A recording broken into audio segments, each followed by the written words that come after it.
जय हिंद दोस्तों, स्वागत है आप सभी का आपके अपनी यूट्यूब चैनल पर। दोस्तों, आज के इस वीडियो में हम लोग हिंदी के मोस्ट इम्पॉर्टेंट क्वेश्चन को डिस्कस करेंगे, जो कि आपके आगामी लगभग सभी भर्ती परीक्षाएं जिसमें हिंदी से संबंधित क्वेश्चन पूछे जाते हैं, उन सारे एग्जाम्स के लिए सारे क्वेश्चन बहुत ही इंपॉर्टेंट हैं। चलिए शुरू करेंगे इस वीडियो को। क्वेश्चन है, रीतकाल को काव्य की दृष्टि से कितने भागों में बांटा गया है? तो यहाँ पर ऑप्शन ये राइट हो जाएगा, 3 भागों में। 3 भागों की बात करें तो जिसमें रीतबद्ध, रीत सिद्ध और रीत मुक्त। बात करें ऑप्शन बी की, 4 की, तो हिंदी में विशेषण 4 प्रकार के होते हैं। बात करें ऑप्शन सी की, 5 की, तो संज्ञा 5 प्रकार की होती है। अगला क्वेश्चन, कितनी नावों में कितनी बार किस कवि की रचना है? कितनी नावों में कितनी बार की अगर बात करें तो ये रचना अज्ञे जी की है। ऑप्शन बी राइट हो जाएगा। इनका पूरा नाम सच्चिदानंद हीरानंद वात्स्यायन अज्ञे इनका पूरा नाम है, और कितनी नावों में कितनी बार के लिए इन्हें ज्ञानपीठ पुरस्कार मिला था, जो कि 1978 में मिला था। जूही की कली रचना सूर्यकांत त्रिपाठी निराला की है। दिनकर की अगर बात करें तो इनकी रचनाओं में उर्वशी, कुरुक्षेत्र, परशुराम की प्रतीक्षा, ये सभी रचनाएं दिनकर की हैं, यानी रामधारी सिंह दिनकर की हैं। अगला क्वेश्चन, ये अय वर्ण का उच्चारण स्थान होगा। बात करेंगे ये और अय वर्ण के उच्चारण स्थान की, तो यहाँ पर ऑप्शन सी राइट हो जाएगा, कंठ तालव्य। ए और अय वर्ण का उच्चारण स्थान कंठ तालव्य है। छोटा और बड़ा का उच्चारण स्थान कंठ है। बात करें ऑप्शन बी की, तालव्य की, तो छोटी और बड़ी का उच्चारण स्थान तालव्य है। बात करेंगे वो और औ के उच्चारण स्थान की, तो इनका उच्चारण स्थान कंठोष्ठ है। अगला क्वेश्चन, सदाचार शब्द में उपसर्ग है।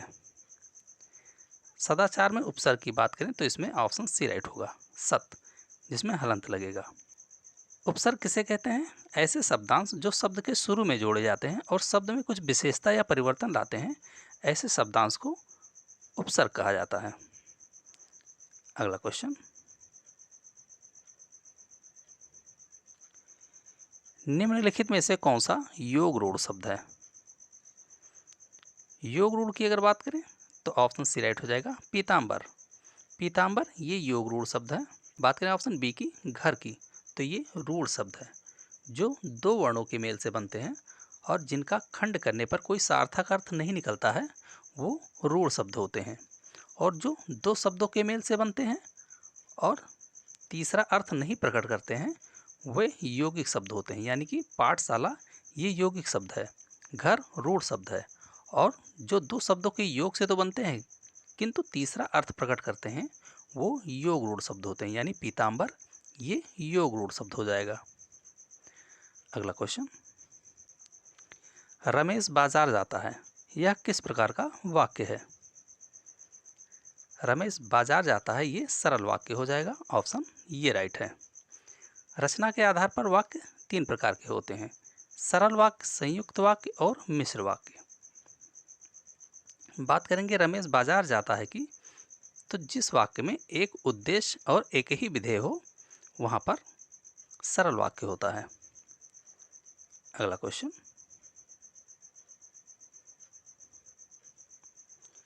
निम्न में से कौन सा शब्द हमेशा बहुवचन होता है? तो यहाँ पर ऑप्शन बी राइट हो जाएगा, प्राण। प्राण ऐसा शब्द है जो हमेशा बहुवचन होता है। रमेश धीरे धीरे चलता है, वाक्य में क्रिया विशेषण है। इस वाक्य में क्रिया विशेषण की अगर बात करेंगे तो ऑप्शन बी राइट हो जाएगा, धीरे धीरे। क्रिया विशेषण कहते किसे हैं? जो क्रिया की विशेषता बताता है उसे क्रिया विशेषण कहते हैं। इस वाक्य में चलता ये क्रिया है और इसकी विशेषता क्या है? धीरे धीरे। यानी किस प्रकार चल रहा है? धीरे धीरे चल रहा है, यानी कि चलना की विशेषता धीरे धीरे है, यानी ये क्रिया विशेषण हो जाएगा, इसलिए ऑप्शन बी राइट है। अगला क्वेश्चन, निम्नलिखित में से कौन सा शब्द जातिवाचक संज्ञा है? यहाँ पर ऑप्शन बी राइट हो जाएगा। वकील, वकील ये जातिवाचक संज्ञा शब्द है। बात करेंगे ऑप्शन ये बुढ़ापा की, तो ये भाववाचक संज्ञा शब्द है, जबकि दिल्ली ये व्यक्तिवाचक संज्ञा है और हिमालय भी व्यक्तिवाचक संज्ञा है। जातिवाचक संज्ञा की अगर बात कर लें तो ऐसे संज्ञा शब्द जो किसी व्यक्ति वस्तु के पूरी जाति का बोध कराते हैं वो जातिवाचक संज्ञा शब्द होते हैं। अगला क्वेश्चन, रमेश साइकिल से विद्यालय जाता है, वाक्य में कौन सा कारक है? इस वाक्य में कारक की अगर बात करेंगे तो ऑप्शन बी राइट हो जाएगा, कर्ण कारक। रमेश साइकिल से विद्यालय जाता है, यहाँ पर से कारक का चिन्ह साधन के रूप में प्रयोग किया गया है, इसलिए इसमें कर्ण कारक हो जाएगा। कर्ण कारक का चिन्ह से के द्वारा होता है, वहीं अगर से का प्रयोग अलगाव के लिए किया जाता, यानी पृथकता को दिखाने के लिए किया जाता, तो वहाँ पर अपादान कारक होता, लेकिन यहाँ पर साधन के रूप में से का प्रयोग किया जा रहा है, इसलिए कर्ण कारक हो जाएगा। हिंदी में कारक कुल 8 प्रकार के होते हैं। अच्छा, इन सभी कारक के कारक चिन्हों की बात कर लें तो कर्ता कारक का चिन्ह ने होता है, कर्ण कारक का चिन्ह से के द्वारा होता है। संप्रदान की अगर बात करें के लिए ये संप्रदान कारक का चिन्ह होता है। अधिकरण की अगर बात करें तो में, पर, भीतर ये कारक चिन्ह अधिकरण कारक के चिन्ह हैं। Next question,